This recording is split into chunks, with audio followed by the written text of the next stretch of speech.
Hey everybody. All right, so I just did the raffle, pulled the raffle winner, and I like momentum. I've got some momentum. I'm already here. The equipment's set up. I got the camera in front of me. I want to share something with you. A little bit of story time. This is completely unscripted, so I'm just sharing with you off the top of my head from my heart. In the last week, I have had 3 different people tell me that I am rude. Okay, and I want to talk about this. The first one was this very mean homeless man who lived, well, I say homeless, but he lives in his van and he just sits in his van and chain smokes cigarettes after cigarettes after cigarette. And I'm not going to get too much into the story, but he did something that he knows every week that we ask him not to do, but he does it because he's right. It is public, but common courtesy, whatever. I was trying to get his attention. His window was down, smoke rolled through it. Hey, good morning, sir. Nothing. Hey, sir, good morning. Can I ask you a question? Nothing. Sir, nothing. So tap, tap, tap on the window. Because I know he hears me. He's right there. His window's down. I'm this far away from it.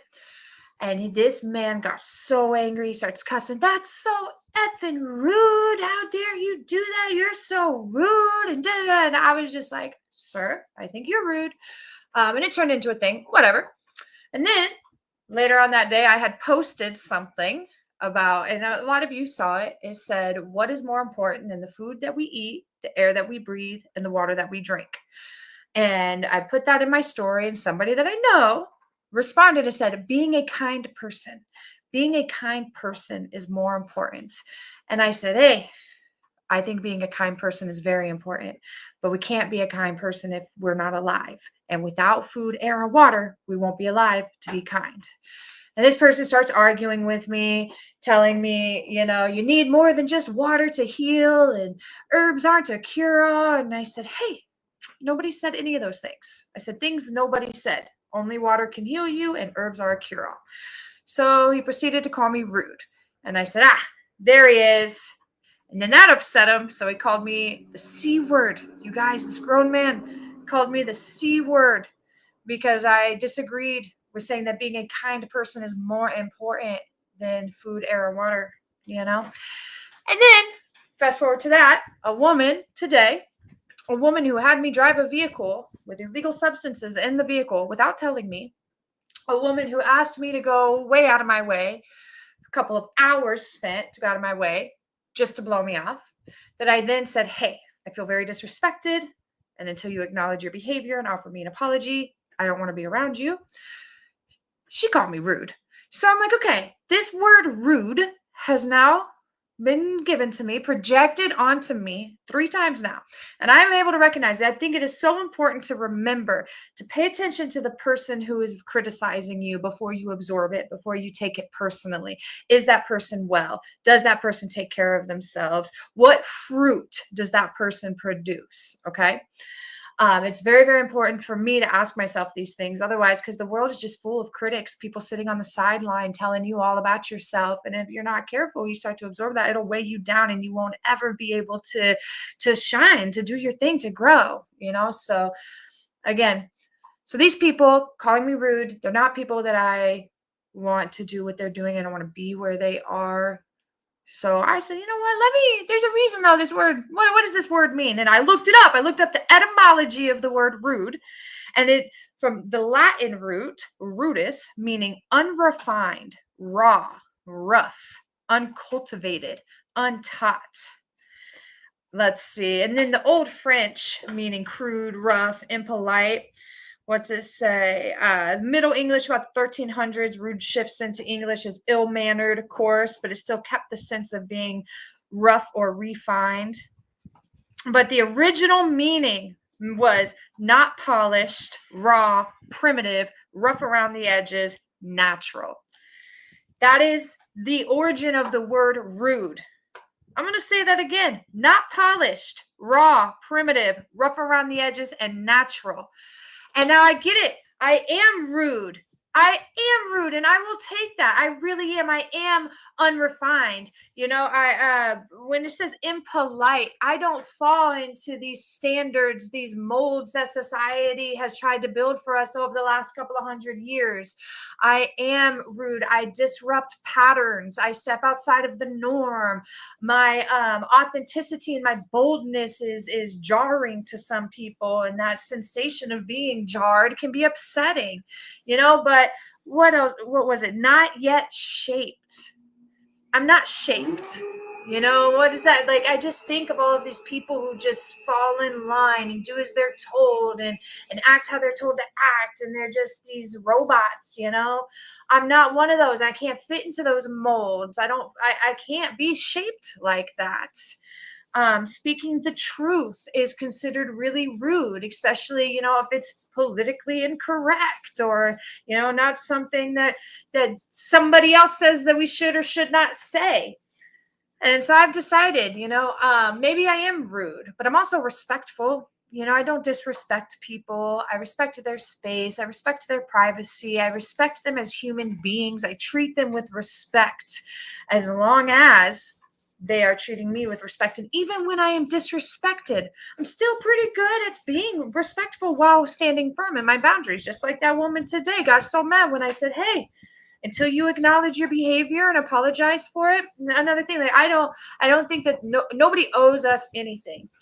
We are not owed anything, but I do believe we get to decide what we deserve. So while this woman does not owe me an apology, I know that I deserve one, because that is the value that I have put on myself. Those are the boundaries and standards that I have set for myself.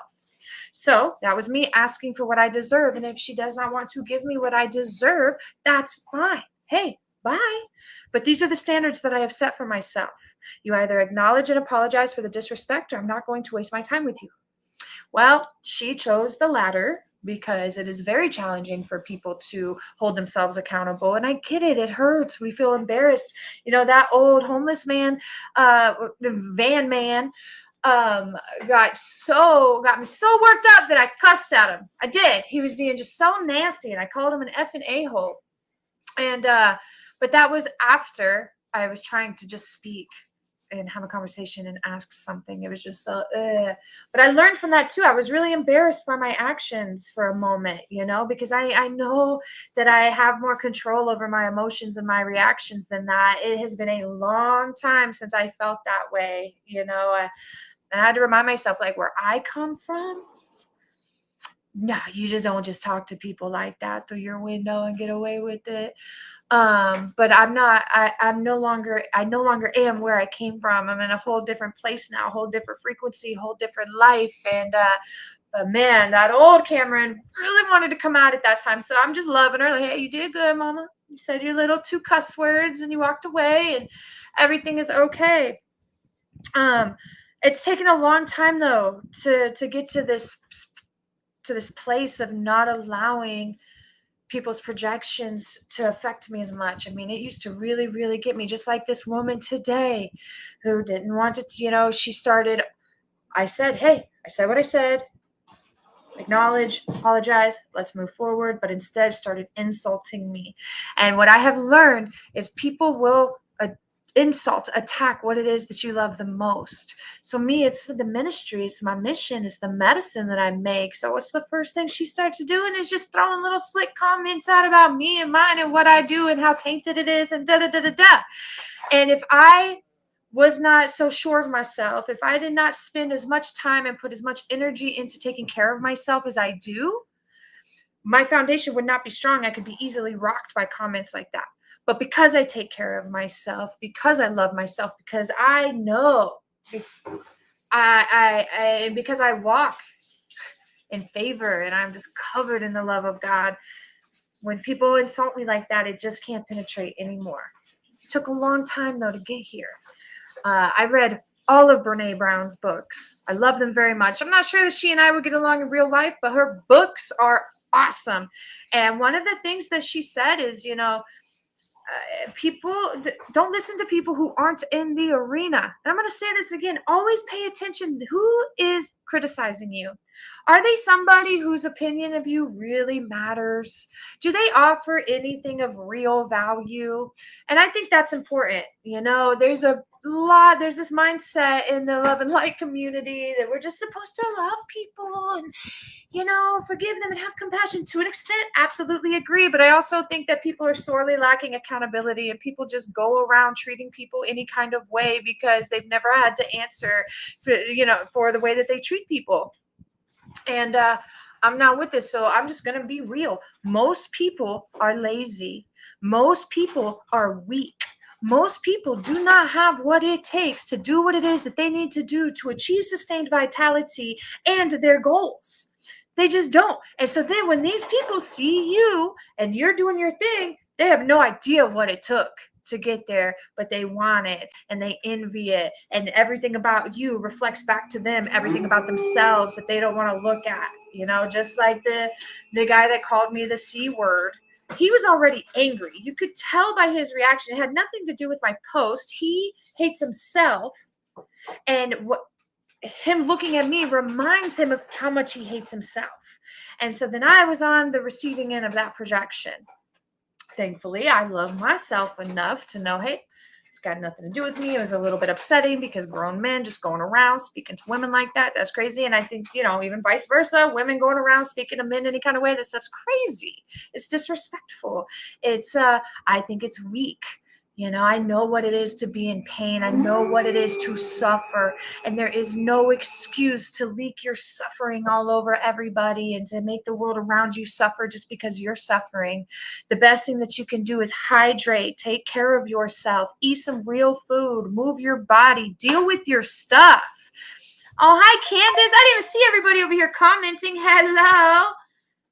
What's up, everybody? We're on Facebook and YouTube right now. Someone said, I'm just trying, not too bad today, but it's just not as much, where did I go? Of the day, to be honest. I just want to be able to relax and relax and relax. Then relax, lay down. Another big realization that I had recently is like, okay, cool. It is great to work hard. It's important to work hard. All right. Faith plus work equals favor, baby. And our grace plus grit equals, dang it, I can't remember it right now, but it was on, let me see if I can find it. But what is the point of all of it if we're just stressed out all of the time? What is the point of life if we're just stressed out and anxious all of the time? If you are to the point that you are so anxious that it is affecting your well-being and is having a negative impact on your life, that is the time to say, hey, all these things I'm worried about, they can wait for tomorrow. All right, especially the little things. Grace plus grit equals glory. That's what it was. That's what I was looking for. Yep, grace plus grit equals glory. Yes. And I say this with God, and I say this with plants all the time. Herbs work with you, not for you. God helps those who help themselves. All right. And just like with herbs, in order for plants and vegetables, herbs are vegetables. They're a type of plant, right? Same with fruits, all of it. They only can nourish you if you consume them. You have to get your butt up and make your tea, cook your vegetables, blend your smoothies. You have to do that in order for the medicine to work. But by doing that, by getting your butt up and preparing your food, preparing your medicine, and then consuming it, it is going to nourish you. And when you do that consistently over time, you start to see real results. But it's not going to just happen for you. I work with a lot of people. And when I tell you 90% of the people that I work with just don't seem to have what it takes. Let me shift that. It has changed a lot.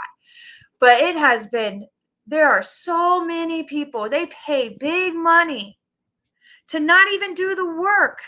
They will pay you good money to then not do anything. And then what's even worse than that is, another example, when people come to me and they pay me to help them to achieve their goals, but then they don't keep their food journal. They don't make the changes that are necessary for them to achieve their goals. Eventually, they can't look at me. And I'm not mean. Yeah, I'm firm and I'm raw. That is for sure. And I'm like, hey, you want this or not? Let's do it. Here are these small steps. My job is to make it as easy as possible, to take this very difficult thing and try to make it as easy as possible. But no matter what, it's still going to require effort, consistent effort. But my job is to make it easier. But I can't do the work for them. So eventually, once they're not doing the work, they can't look at me, because when they see me, they see the choices that they aren't making, or the choices that they are making that they know that aren't the best choices. So then I get rejected. And that's fine. I have learned over time that it has nothing to do with me. And my heart is still here, is still wide open. And whenever that person is ready to stop making excuses and to start making moves, I'm here. Let's go. Let's see what everybody's saying. Hello, everybody. Thank you for commenting. Thanks for being here. But where was I going with all of that? It's the world is unfortunately just full of sick people and broken spirits. And when you are sick and you are not well, your frequency is lower, bottom line. And when your frequency is lowered, you are resonating on the same frequency of densities, okay? Densities, demons, low vibes, whatever you want to call it. And your life, you will see that reflected around you. If your relationships keep falling through, from romantic relationships to friendships to family, if your health is failing, if your if you don't have all of these things, it is a result of the choices that you make one way or another. That's accountability is so important. Where we are in life is a direct result of the choices that we have made leading up to this point. Even when things happen to us, because that is true, as a survivor, there are things that happen to us that we don't have any control over in the moment, but we do get to choose how we move forward from that. We get to choose how we heal and how we overcome, or how we don't heal and how we don't overcome. Many people play the victim for the rest of their life, where they are because of something that happened to them yesterday, a year ago, 20 years ago. And that is their choice. It is wild. So I've decided, rude. That's my new favorite word right now. And for those of you who have just tuned in, the original meaning of rude meant not polished, raw, primitive, rough around the edges, and natural. And being authentic in this world, not being a slave to the system, thinking critically, using your brain, trusting your gut, taking care of your mind, your body, and your spirit is going to make you different than the rest. All right. And your energy, your presence is going to shake things up. It will be jarring for some. It's going to make some people very uncomfortable and bitter, and it's going to make other people uncomfortable and inspired. Okay. But being authentic in a very fake world, being vital, walking around with vitality in a sick world is challenging, because people are going to come at you. They're going to hate you so much. And it has nothing to do with you. They are going to try, when those densities are able to get into their bodies and work through them, they're going to say mean things. They're going to come at the things that you love the most and try to tear them down. And that is why it is so important every single day to nourish your mind, your body, and your spirit. Take care of yourself. Choose who you keep around you wisely. If the people around you are not speaking life into you, they've got to go. Especially if you're a warrior, especially if you're on the front line every single day, shining your light in this all of this darkness. You need support. You need strength. You need people that see you, believe in you, and love you. All right, because you are going to go up against things like this often. I wish it wasn't true. It just is. So, yeah, that's it for now. I just wanted to get on while the momentum was strong, get some content going. Thank you for everybody that tuned in. Candace, I would love to talk to you soon. I don't know if you're still on here, but I love you, and I would love to talk to you soon. And thank you, everybody that tuned in. If you're on YouTube, be sure to hit that subscribe button, please. And remember that I see you and I feel you, because I am you and I love you. All right. Oh, one more thing. Go to communitynourishment.org.